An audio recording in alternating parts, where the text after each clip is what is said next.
Bonjour Jean-Luc Dynasty. Bonjour. Il y a donc une proposition ukrainienne qui est, oui, on peut parler de paix, mais à condition que les Russes quittent le territoire ukrainien. Apparemment, c'est inacceptable pour les Russes.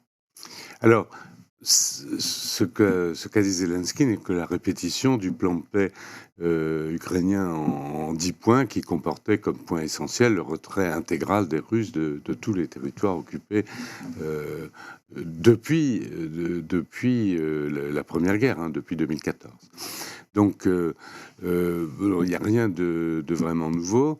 Ce qu'il y a de nouveau peut-être à la conférence de Lucerne, enfin à côté de Lucerne, c'est que pour la première fois, les Russes ont posé leurs exigences. On voit clairement ce qu'ils veulent. Alors, en quoi consiste justement la proposition russe ? La proposition russe, c'est l'évacuation par les Ukrainiens des territoires qu'ils occupent encore dans les 4 oblasts annexés, les 4 régions annexées par les Russes. Vous savez que solennellement, les Russes ont intégré au territoire En plus de la russe. Crimée. En plus de la Crimée, en effet. Donc, ils ont solennellement intégré au territoire russe les régions de Donetsk, Lugansk, Zaporizhia et Kherson. Et donc, mais en fait, ils ne les occupent pas. Ils ont perdu la bataille à cet endroit-là et donc ils ne les occupent pas. Donc, les Russes ont demandé l'évacuation par les Ukrainiens de l'intégralité de ces régions que les Russes ne contrôlent pas encore. Et puis ensuite, ils ont demandé aussi, ça c'est une demande classique de la Russie depuis plus de 20 ans, la neutralité de l'Ukraine, c'est-à-dire la non-adhésion de l'Ukraine à l'OTAN. Donc évidemment, pour les Ukrainiens... C'est ce que j'allais dire, elle est aussi inacceptable pour les Ukrainiens. Peut-être la neutralité, ça peut être acceptable parce que la non-participation à l'OTAN peut être remplacée par des garanties en béton par l'OTAN même. Donc ça revient pratiquement au même en fait. D'ailleurs, avant même l'invasion russe, l'Ukraine faisait partie du très petit nombre de pays qui avaient un partenariat privilégié avec l'OTAN. Ça s'appelle Enhanced Partnership, Enhanced Opportunities, les occasions supplémentaires pour les pays alliés de l'OTAN. Et donc, en fait, l'OTAN était déjà dans l'Ukraine avant la guerre de 2014. Donc, en fait, ça ne changerait pas grand-chose, sauf que l'OTAN donnerait une garantie peut-être encore plus forte, parce que là, il s'agissait uniquement de former les troupes ukrainiennes, éventuellement de vendre du matériel et d'avoir une sorte d'interopérabilité. Donc, en revanche, évidemment, pour l'Ukraine, c'est absolument impossible en l'état actuel des choses d'évacuer des territoires face aux Russes. Donc la demande russe, c'est la première fois qu'elle est formellement exprimée. On ne savait pas quelle était la position russe. On se demandait, ils veulent peut-être Odessa, ils veulent prendre Kharkov, etc. On était dans le flou le plus total sur la position russe, sauf ces phrases générales qui étaient effectivement neutralité, dénazification, etc. Mais on ne sait pas trop ce que ça veut dire. Là, pour la première fois, il y a une définition territoriale. Et le sort de la Crimée, lui, paraît évident pour les Russes. Il n'est pas question même de le réclamer ? Il n'est pas question pour eux de le réclamer, mais force est de reconnaître que dans le projet d'accord qui avait été assez avancé à Istanbul, c'était en 30 mars 2022, après les premiers échecs russes.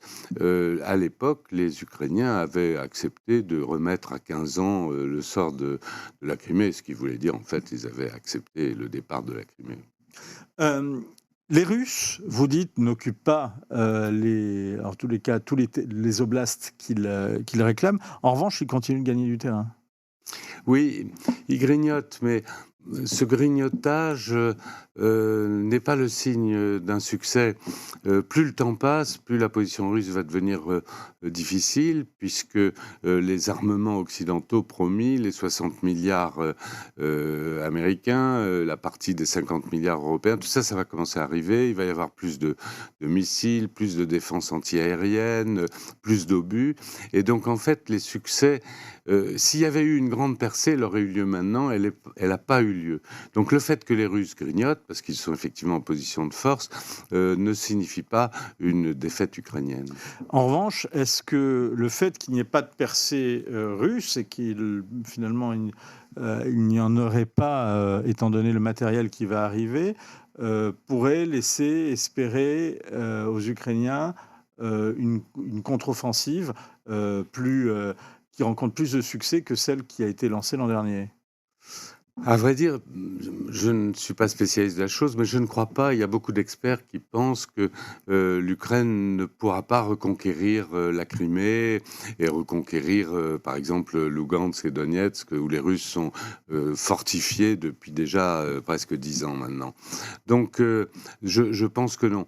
Mais en revanche, ce qui est vrai, c'est que des deux côtés, mais de la part des Ukrainiens, il y a l'espoir de pouvoir renverser le cours des choses et se mettre dans une position militairement plus favorable qu'elle ne l'est actuellement. Et quel serait le but de cette position militaire si finalement elle n'aboutit pas à reconquérir les territoires perdus?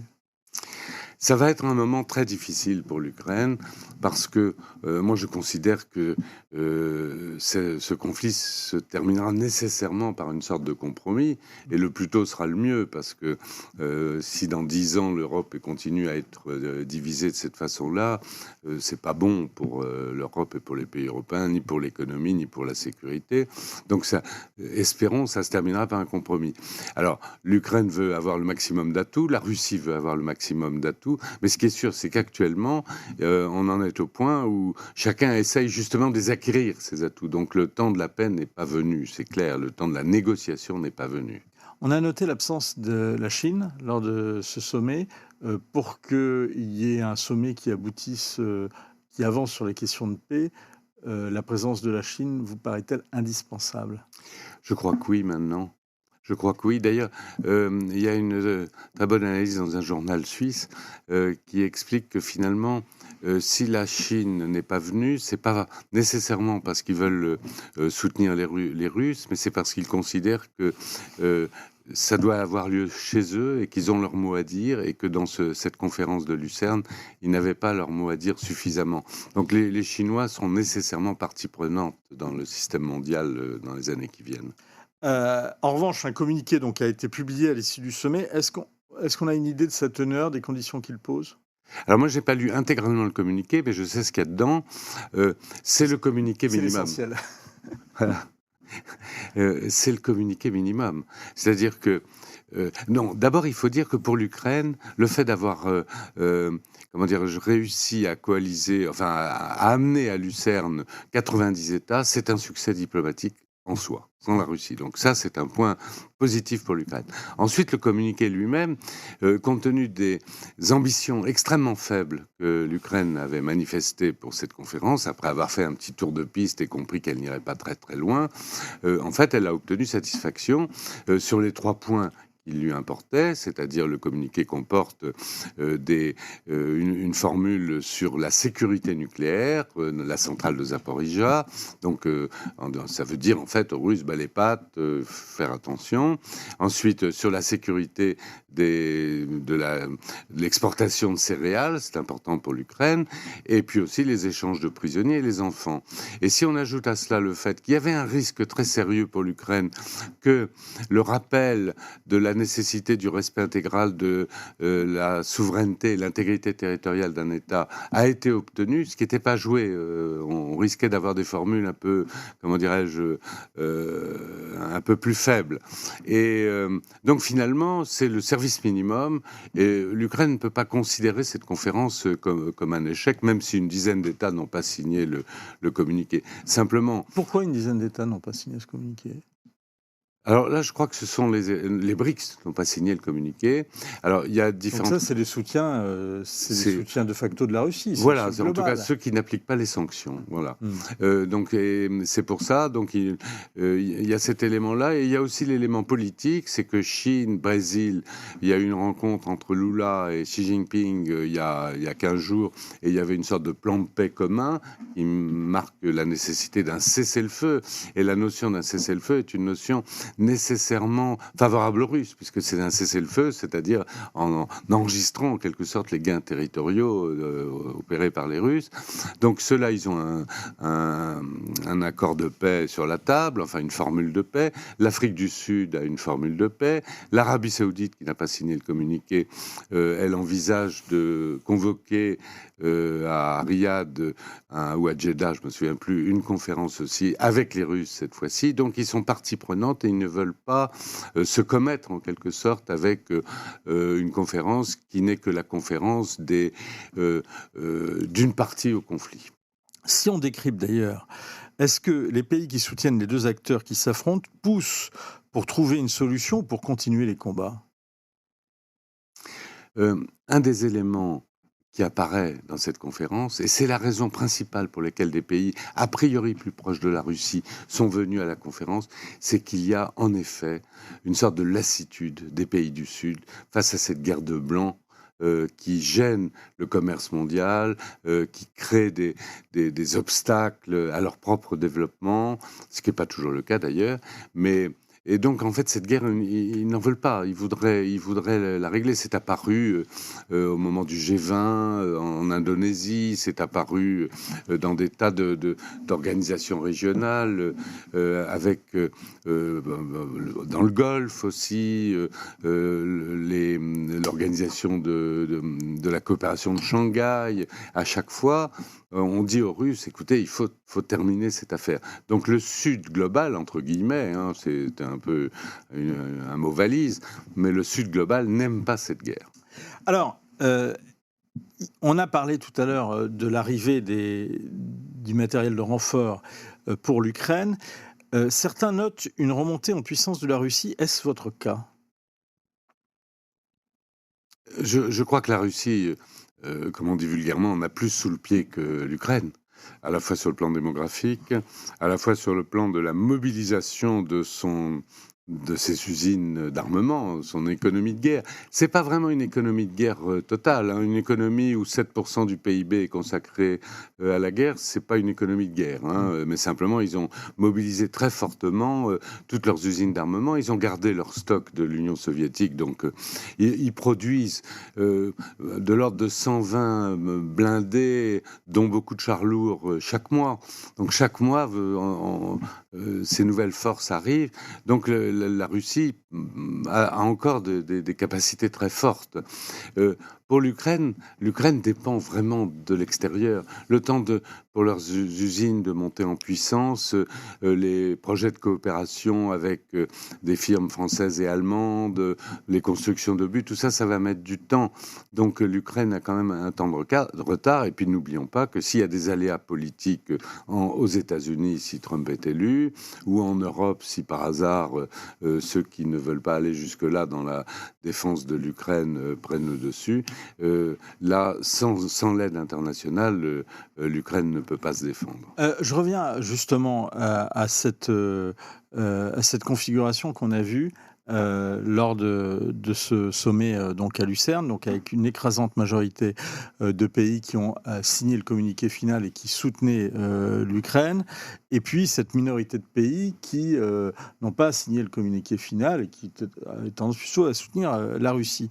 Ce qui est intéressant dans ce que vous dites à propos de ça, Jean de Guignacy, c'est que on voit bien que même ceux qui soutiennent la Russie peuvent connaître un phénomène d'usure et de lassitude par rapport à leur soutien. À l'inverse, je vous entends me dire que l'acheminement de l'aide peut être plus lent et puis plus disparate parce que les soutiens également sont aléatoires. Question, est-ce que ce phénomène d'usure que l'on perçoit dans ce qu'on appelle peut-être un peu abusivement le Sud global, on peut le percevoir également dans les pays qui soutiennent l'Ukraine?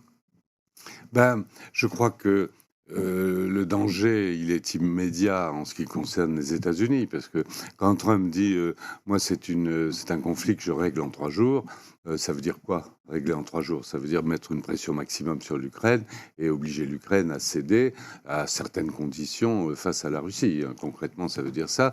Pour l'Europe, c'est plus compliqué, puisque en fait, les partis de droite ou d'extrême droite plus réticents à soutenir l'Ukraine n'ont pas eu la majorité au Parlement européen, donc c'est la droite traditionnelle alliée aux sociodémocrates qui a le pouvoir et qui est la majorité et qui est partisan de plutôt maintenir l'aide à l'Ukraine. Du côté italien, Meloni est dans la ligne traditionnelle de l'OTAN, de l'Union européenne de soutien à l'Ukraine. Et en France, là, il y a peut-être un aléa un peu plus grand. Hein, mais c'est sûr qu'il y a une lassitude sous-jacente quand même aussi dans beaucoup de pays européens. Est-ce qu'il peut y avoir des discussions vraiment de paix avant l'élection américaine de novembre? Je ne pense pas. D'abord à cause des Russes. Parce que les Russes, depuis l'échec du processus de Minsk, les Russes ne font plus confiance aux Européens, et donc à la France et à l'Allemagne qui étaient maîtres du jeu.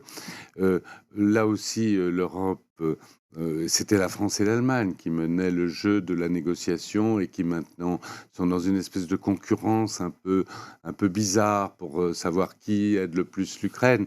Mais du coup, elles ne sont pas à la tête d'une négociation. Elles n'ont pas pris... Encore que j'ai lu que le chancelier Scholz, l'an dernier, avait téléphoné à Poutine, ce qui n'était à l'époque déjà plus le cas pour Macron. Donc l'Europe actuellement n'est pas en mesure, elle n'a pas préparé le terrain, et de toute façon les Russes ont toujours dit qu'ils veulent régler ça en tête à tête, sur un pied d'égalité, face à face avec les Américains. Donc, effectivement, pour l'instant, l'Europe est un petit peu hors jeu en ce qui concerne la négociation. Merci beaucoup, Jean de La Gonesty. Merci pour ces éclairages. Je rappelle d'ailleurs votre dernier livre, France, une diplomatie déboussolée. C'est chez l'Inventaire, dans une collection, ça ne s'invente pas, la collection Valise diplomatique. Merci.